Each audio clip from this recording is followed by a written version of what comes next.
Bonjour à tous. Je suis Maxime Djebour, interne de troisième semestre à l'hôpital Béclair. Et je vais vous présenter, via ce topo que j'ai réalisé avec le docteur Le Saint, qui est relu par le professeur Mercier, on va parler un peu du sepsis maternel.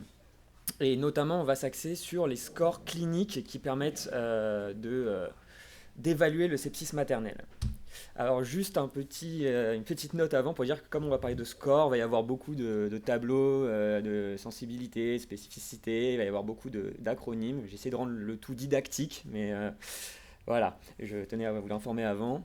De la même manière, on a choisi de s'axer sur des scores vraiment spécifiques du sepsis, c'est-à-dire qu'on parlera du sepsis dans la grossesse, on ne parlera pas forcément des scores d'obstétrique qui ne sont pas purement en lien avec le sepsis.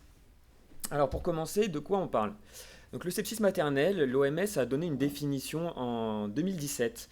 Donc il s'agit d'une menace vitale qui est liée à une infection qui entraîne une dysfonction d'un ou plusieurs organes. Alors pendant la grossesse, pendant l'accouchement, certes, mais également pendant la période puerpérale en fait. Donc on peut aller jusqu'à 6 semaines après l'accouchement ou après un avortement. Donc c'est une définition qui est mine de rien assez large par rapport à ce à quoi on pense nous en clinique. Euh, la question maintenant, c'est pourquoi s'intéresser au sepsis maternel? Alors, il faut savoir que l'OMS a réalisé une étude de très grande envergure en 2017 sur 52 pays, l'étude GLOSS, qui permet en fait qui a été pour but un peu de lutter contre le sepsis maternel et de voir où on en était dans le monde. Ce qu'ils en tirent, c'est que mondialement, on peut arriver à dire que ça reste quand même la troisième cause de mortalité directe chez la femme enceinte, soit monde entier, à peu près 7 à 10% de mortalité. Le taux d'incidence 0,1 à 0,2 pour 1000 de ce qu'ils en sortent. On peut se dire que l'incidence n'est pas forcément énorme, mais on a quand même 5,7 millions de femmes dans le monde du coup qui sont comptées là-dedans. Sachant que ces données sont très certainement sous-évaluées, pour la simple et bonne raison que, comme on va le voir dans la suite du topo, ça peut être compliqué d'évaluer un sepsis chez une femme enceinte, et également il y a certains endroits où les accouchements sont peut-être moins suivis que chez nous, et où on a des données du coup beaucoup bien moindres. Toujours dans cette étude, pour faire un peu les origines grosso modo du sepsis. Donc la colonne de gauche, ça représente toutes les femmes qui sont sur l'étude qu'ils ont réalisée. Et on voit que c'est souvent une atteinte du tractus urinaire qui va créer ça, notamment par compression des voies urétérales par l'utérus gravide. Et en deuxième position arrive l'endométrite à chorium amniotite, donc des infections génitales sur rupture prématurée des membranes. Ce qui est intéressant, c'est aussi de voir, alors là on va avoir les infections qui sont sans complications, avec complications, et celles qui nécessitent une hospitalisation en soins intensifs. Et là, on voit que la pneumonie, les atteintes respiratoires, qui représentent que 9% de l'ensemble des atteintes infectieuses, sont quasiment à 20%. Donc les atteintes respiratoires sont quand même assez importantes dans les infections très graves. Alors ça, c'est toujours de la même étude. Donc ça, il s'agit des infections qui ont été développées dans le postpartum, en fonction de la voie d'accouchement. On voit sans trop de surprise. La colonne de gauche, c'est les infections peu sévères et celle de droite les infections plutôt sévères. Et on peut voir sans trop de surprise que la césarienne est quand même un risque infectieux qui est supérieur à la voie vaginale pour la simple et bonne raison que c'est quand même une intervention chirurgicale.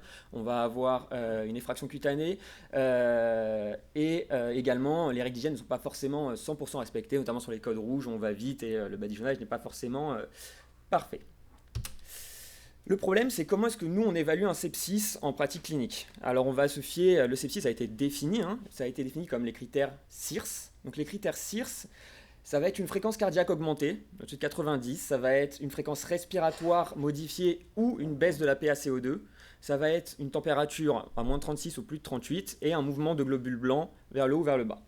Déjà, sur les modifications physiologiques de la grossesse, on peut voir sur le graphique de gauche, les points blancs représentent l'évolution de la pression artérielle moyenne de façon physiologique chez la femme enceinte. Et on voit que dès la 8e semaine en fait, de gestation, on va avoir une baisse de cette pression artérielle moyenne qui est quasiment à 65 mm de mercure, ce qui est en fait pour nous déjà un critère un peu, c'est le cutoff bas.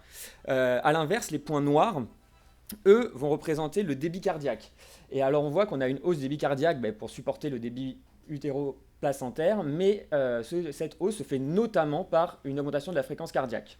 De la même manière, on a une modification de la respiration avec une augmentation de la fréquence respiratoire, des volumes courants, et donc ça va induire forcément une alcalose respiratoire. Et donc là, on en arrive déjà à un premier problème, c'est est-ce que au final, le CIRS, ces critères sont utiles chez la femme enceinte?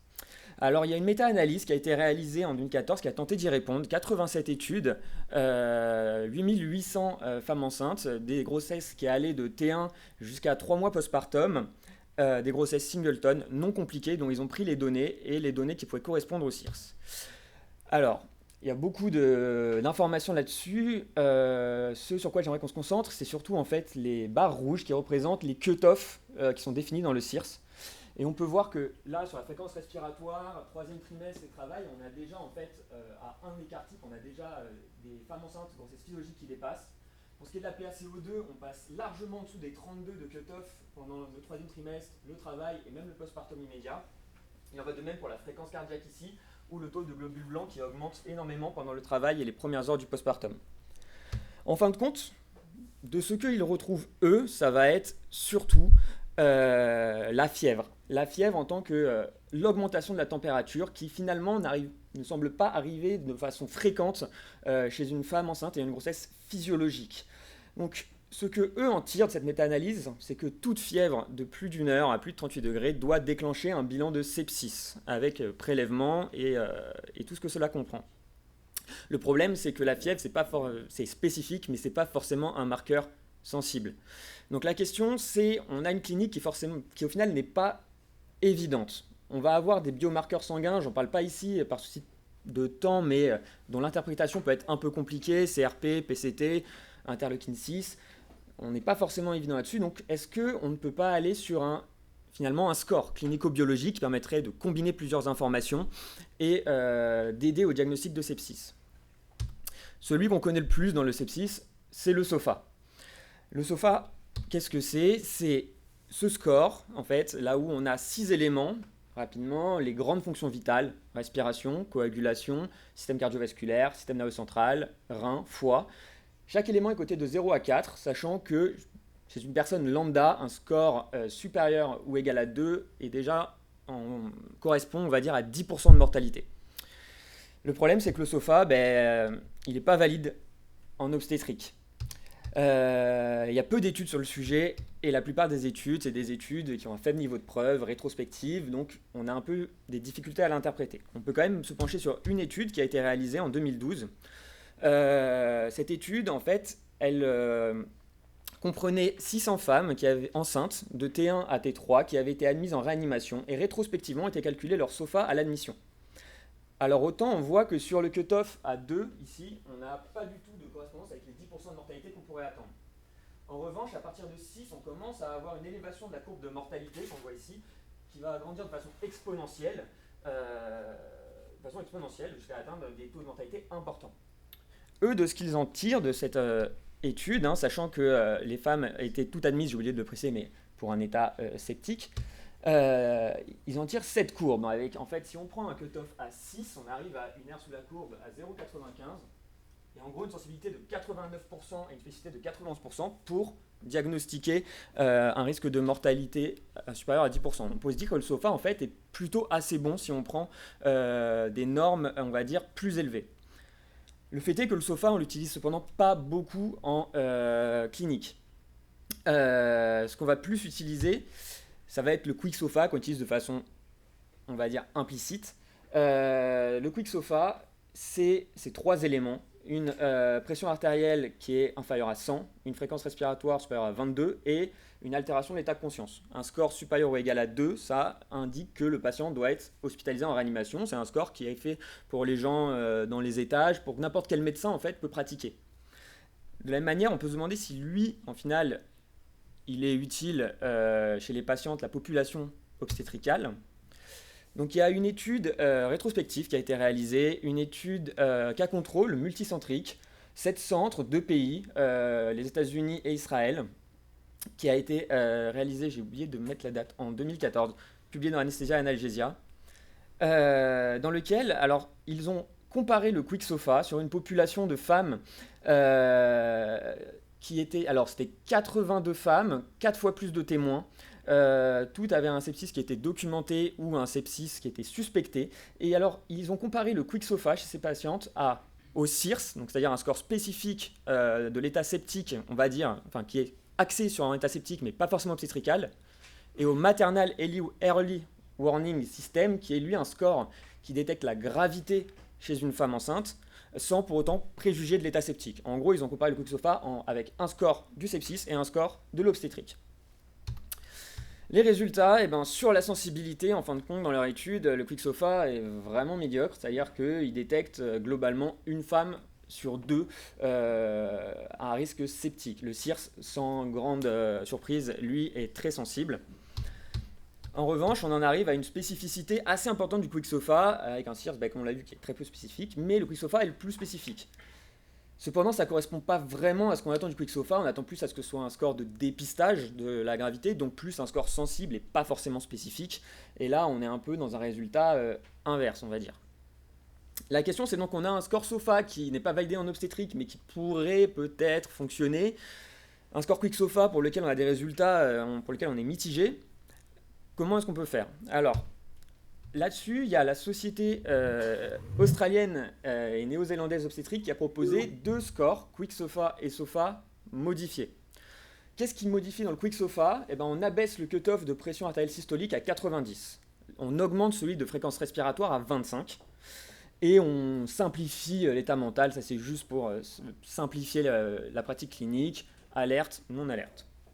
Pour ce qui est du SOFA, ce qu'ils ont surtout modifié, c'est la créatininémie, en se disant que chez la femme enceinte, on retrouve une hyperfiltration glomérulaire et que donc du coup les chiffres classiques de créatininémie n'ont pas forcément d'intérêt. Ce qui est intéressant aussi à noter, c'est que la pression artérielle moyenne, elle, pour le coup, il n'y touche pas. En se disant que certes, la plupart des femmes enceintes vont avoir une pression artérielle moyenne en deçà de ce cutoff, mais si on abaisse ce cutoff, on exclut trop de femmes à risque septique important et donc du coup on perd en sensibilité dans ce qu'on souhaite.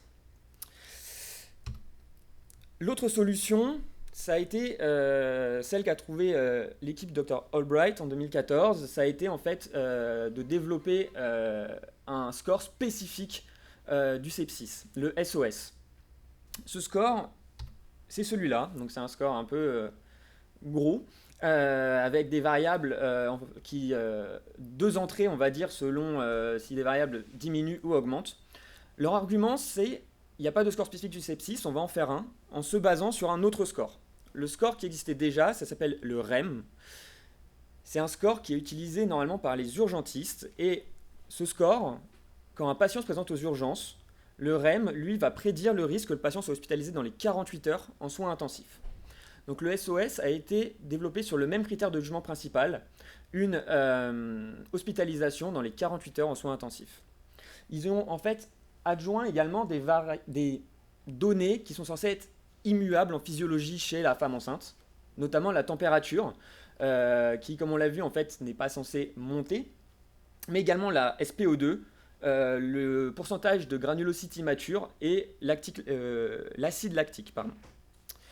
Donc pour ce faire, ils ont d'abord développé ce score sur une cohorte rétrospective de 800 femmes qui avaient été admises aux urgences pour un sepsis. Et alors sur leur première cohorte, qu'ils avaient ajustée avec un ajustement qui s'était fait sur le poids, sur l'âge, sur l'ethnie, on retrouvait une sensibilité à 90%, une spécificité à 95%. Le score a été vraiment génial. En 2017, ils ont décidé du coup de le valider sur une cohorte prospective. 425 femmes qui étaient admises aux urgences avec suspicion d'état septique, qui était, entre guillemets, l'état septique était défini par les 4 critères CIRS positifs. Et alors là, on a un résultat un peu moins bon. L'AUC bleu, lui, va définir celui qu'on avait pour la cohorte rétrospective, et ça sur la nouvelle étude de 2017. On voit qu'on baisse en sensibilité. On a une sensibilité de 64, spécificité de 88, pour une valeur prédictive positive de 15%, avec un cutoff du SOS à 6, qu'ils avaient défini au préalable sur la cohorte rétrospective. Juste pour dire que du coup, ils l'ont comparé dans la même cohorte à d'autres scores. Donc le Maternal Early Warning dont je parlais, le Quick SOFA standard et également le REM qui est le père fondateur du SOS. Et pour dire que globalement dans la cohorte, le Maternal Early Warning lui a une sensibilité de 100%, le Quick SOFA de 89%. Certes, ils ont chacun une mauvaise spécificité et sensibilité, mais le SOS lui n'a pas forcément des résultats très bon et la conclusion, enfin la discussion de l'étude dit même on ne sait pas trop quoi en faire malheureusement de ce score. Est-ce qu'il faut l'utiliser en complément? Est-ce qu'il faut l'utiliser sur une certaine population? Il y a plusieurs limites, en tout cas à l'étude. Ça a été une étude qui a été monocentrique. On n'a pas vraiment défini aussi dans cette population du SOS l'entièreté du sepsis maternel, puisque eux, ils n'ont inclus que des femmes qui allaient de T1 à 2 semaines postpartum. Donc on ne prenait pas les 6 semaines postpartum qu'on peut avoir dans la définition OMS, on ne prenait pas les post-avortements notamment.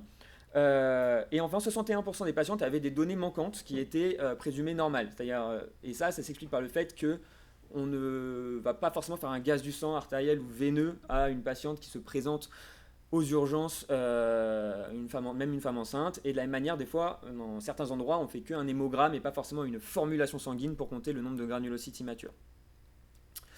Donc la question, au final, entre le SOFA, le SOS, lequel pourrait être le plus utile?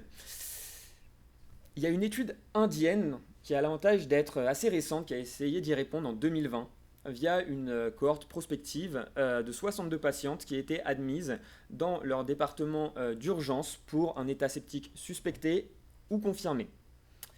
Alors, le gros avantage qu'ils ont eu, eux, c'est qu'ils ont pris les critères OMS de l'état du sepsis maternel. Donc, c'était des femmes qui allaient de T1 jusqu'à 6 semaines postpartum et ils prenaient également les post-avortements. La population qu'ils ont, malheureusement, c'est une population, on va dire, et eux-mêmes le disent, de pays émergents, on va dire, avec 64% des grossesses qui se présentaient qui n'étaient pas suivies, 86% des patientes étaient anémiées, et on avait 39% dans leur cohorte de morts intra-utéraux. Cependant, on avait une grande population postpartum. Leur critère de jugement principal, c'était l'admission en soins intensifs ou bien le décès.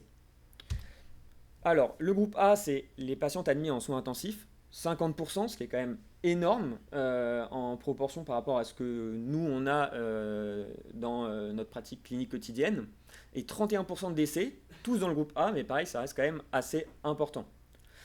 Et alors là, ce qu'on voit, c'est que le SOFA, entre le groupe A et le groupe B, il a une différence statistiquement significative.